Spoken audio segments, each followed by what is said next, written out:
Just moments ago, we saw former President of the United States, Joe Biden, arrive at the National Cathedral.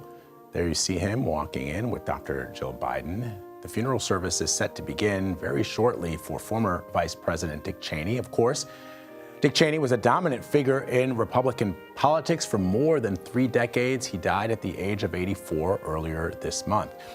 Presidential historian Alexis Coe joins me now. Alexis, always great to have you to talk about these moments in our history and looking at moments past. And here, as I was watching these former vice presidents all walking in, even I started to get confused as to who served under which administration, because it's so rare to see all of these executives in one place. And it really only happens generally at funerals. But there you see the former Vice President of the United States, Mike Pence, sitting alongside Kamala Harris. And then I looked over and I saw former Vice President Al Gore sitting next to former Vice President Dan Quayle. And now I can also see George W. Bush, the former President of the United States, also seated, having a laugh with, back in 2000, who would have been his mortal enemy, Vice President Al Gore. And so while this is a solemn and sad occasion for the Cheney family, for all of Americans who are watching this, what does this picture that we're showing on our screen say to you about who we are and where we are in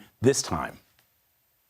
In American history, we tend to look at our past, and particularly our recent past, with nostalgic eyes through rosy-colored glasses. But what you just described is what used to be the norm.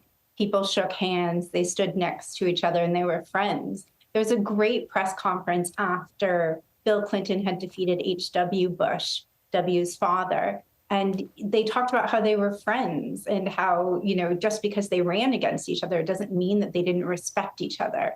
I think that's something that's really nice to see, is everyone admires and respects each other, even if they don't agree policy by policy.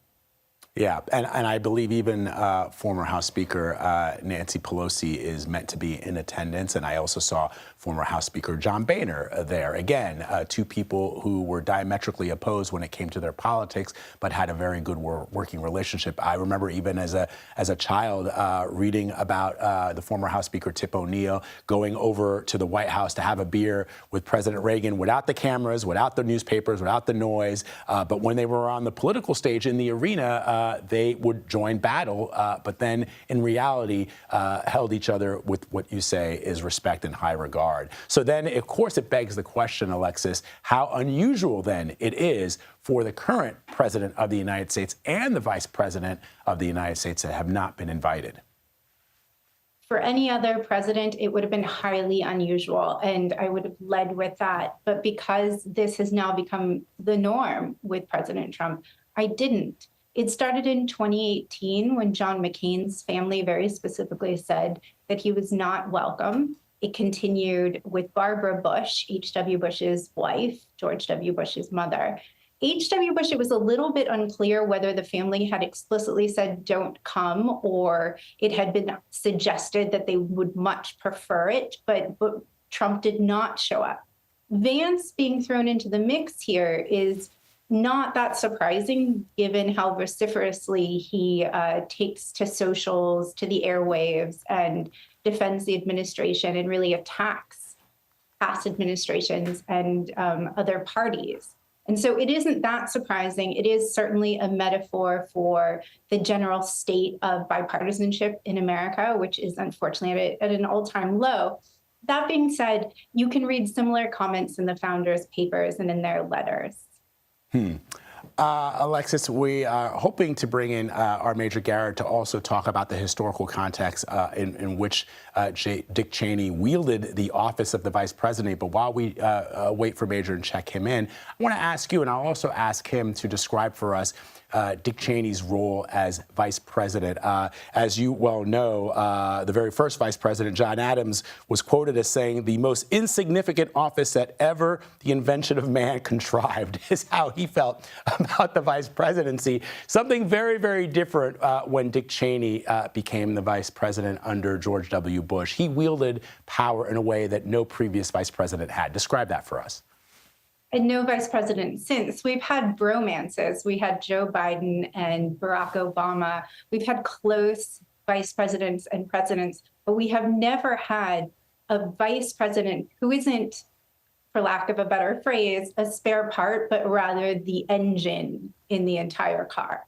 And so Dick Cheney really not only had unprecedented power in the vice presidency, in his office, but he also sought to expand the powers of the presidency. What we see now, the executive privilege that is unprecedented, it did not come out of nowhere. There's a through line, and it starts with Dick Cheney. So Major Garrett, I'm told, is standing by now to also join our conversation, Alexis. And Major, if you've been listening to what Alexis and I have been discussing, we not only talked about the image that you're no doubt seeing, that our viewers are seeing right now, which is all of these former presidents and vice presidents all seated together with their spouses, but also the historical context of which Dick Cheney became the probably the most powerful vice president in American history. Your thoughts? Yeah, so you can be a twice college dropout in America and still become vice president, and once vice president, one of the most important vice presidents in the history of our country. Dick Cheney dropped out of Yale. He dropped out of a doctorate program at University of Wisconsin.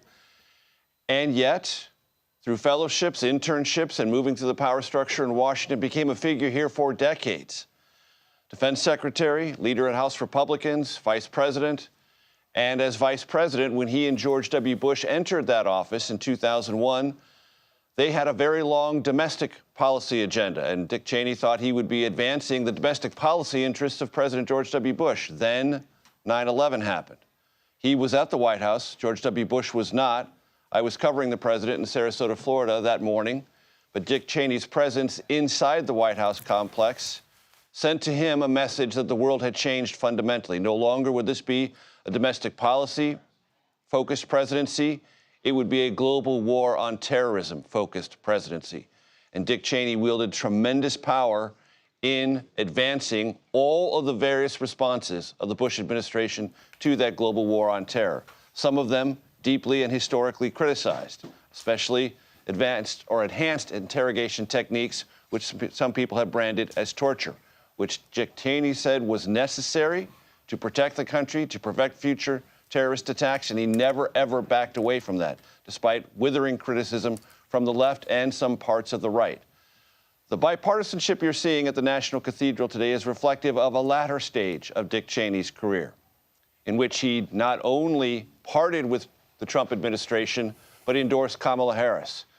I don't think the Vice President, Kamala Harris, would necessarily be there if that hadn't happened. I don't think Speaker Emerita Nancy Pelosi would be there if that had not happened. That later stage in Dick Cheney's life, after endorsing and supporting President Trump as a candidate in 2016 and his reelection in 2020, the events of January 6, 2021 was an absolute deal breaker for Cheney. And he said so repeatedly, and therefore this bipartisan imagery we are seeing today at the National Cathedral reflects that. Yeah, former Vice President Cheney famously called Donald Trump a coward. Alexis and Major, I want you to talk to us a little bit about Dick Cheney's, when Dick Cheney first came to Washington under Gerald Ford, the then Secretary of Defense was Donald Rumsfeld. And it was always interesting to me that Dick Cheney's early political education in the executive branch came from a man like Donald Rumsfeld and others, but Rumsfeld did have a very significant presence in his early career. And then by the time both men were serving under George W. Bush, Rumsfeld was once again Defense Secretary, but Cheney was Vice President of the United States. So he sort of came to Washington, Alexis, sort of wide-eyed, and by the end of his time at the executive branch was no longer that wide-eyed guy from Republican from Wyoming.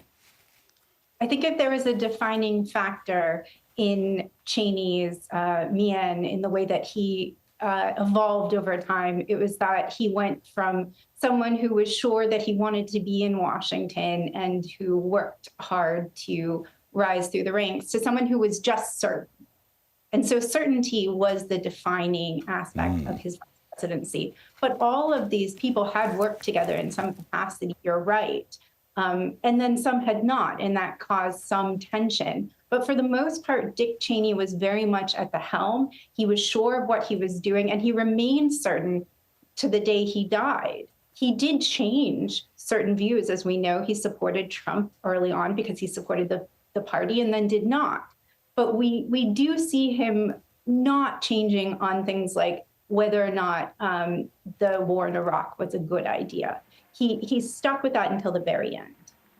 So, Major, the question then, I guess, is, and you sort of alluded to it, Vice President Cheney was a big proponent of a robust executive branch. Yes. He believed in the power of the presidency of the United States, specifically the president, to be able to do things that perhaps other presidents had not considered. Isn't the natural evolution of how Dick Cheney thought about the office of the presidency, the natural evolution is now the current sitting president of the United States, Donald Trump, whose power has grown exponentially since the time of George W. Bush? Isn't he sort of a forerunner to where we are today?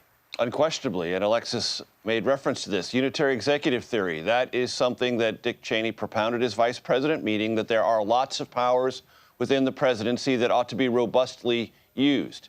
Remember, Dick Cheney, in his early formative years in Washington as a Republican, came out of the post-Watergate era, where Congress constrained some of the powers of the presidency through the War Powers Act, campaign finance issues, things related to the CIA, lots of scandals in and around the Watergate era that, from Dick Cheney's point of view, constrained the powers of the presidency.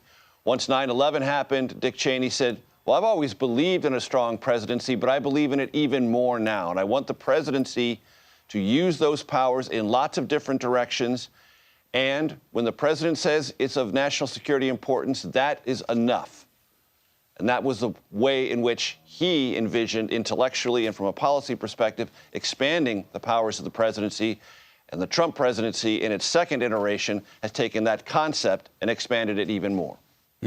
Alexis, before we wrap up, it strikes me, and you both can correct me if I'm wrong, that often when we talk about former vice presidents in this country, oftentimes when we talk about their legacy, the legacy is built around those vice presidents who eventually become president of the United States, whether it's John Adams, whether it's Richard Nixon, or I'm just thinking here, going through the list in my head, Harry Truman. We say, yes, they were vice presidents, but they became presidents, and that is their legacy. Dick Cheney obviously never became president. And so I wonder how, with all the things that you both have laid out, how 10 years from now, 20 years from now, we will talk about Dick Cheney. I think that's what's so unique about Dick Cheney's vice presidentship, is that we will still talk about it with his name front and center. It will be mentioned almost as many times as George W. Bush. He radically altered the way that we talk about this administration in comparison to others. And so I think in some ways, the desire to be president had been sated. He had, for all intents, he had essentially been for 8 years running the show. And I think about it, even he believed in preemptive action. When I think about 9/11, I think about Pearl Harbor and FDR and the way that they both similarly tried to push through Congress to become interventionists. And it's something that we usually associate with presidents. And so I do think in that way, it is a completely remarkable vice presidency, one that will be a bold face 20 years from now, 50 years now, 100 years from now. As we watch the casket of former Vice President Dick Cheney being moved from the hearse into National Cathedral there, flag-draped coffin there with the color guard. Major, as I'm listening to both you and Alexis, and I'm thinking about these former vice presidents, I wondered, and this is just me as a history buff, thinking to myself that if there was perhaps one vice president who did seem to wield power in a way that was unusual for a vice president at the time, who eventually became president, it would be LBJ, former President Lyndon Baines Johnson. Do you see, even though he was a Democrat and Cheney was a Republican, LBJ saw his role as vice president as larger than life as well? True, but the Kennedy White House kept Lyndon Johnson under very tight wraps. He did not really wield a lot of power as vice president. He did so as president because he knew the Senate, he knew the body politic around him. Dick Cheney, to Alexis's point, was a kind of president, not an absolute president, but more influential than lots of other vice presidents. Look, Al Gore was an influential vice president. Walter Mondale, in certain respects, was an influential vice president under Jimmy Carter. But Dick Cheney took that to a much higher degree of authority, and he built small little sort of co-equal bureaucracies for the vice president's office all over Washington, in which either through selective leaks to the media or through creating little think tank operations within the federal bureaucracy, he had eyes and ears in lots of different places. It was that sort of web of influence outside of the vice president's office that Dick Cheney used to maximum effect. Major Garrett, Alexis Coe, I can't think of two other folks that I would want to spend my time covering this solemn occasion with than the both of you. Thank you very, very much.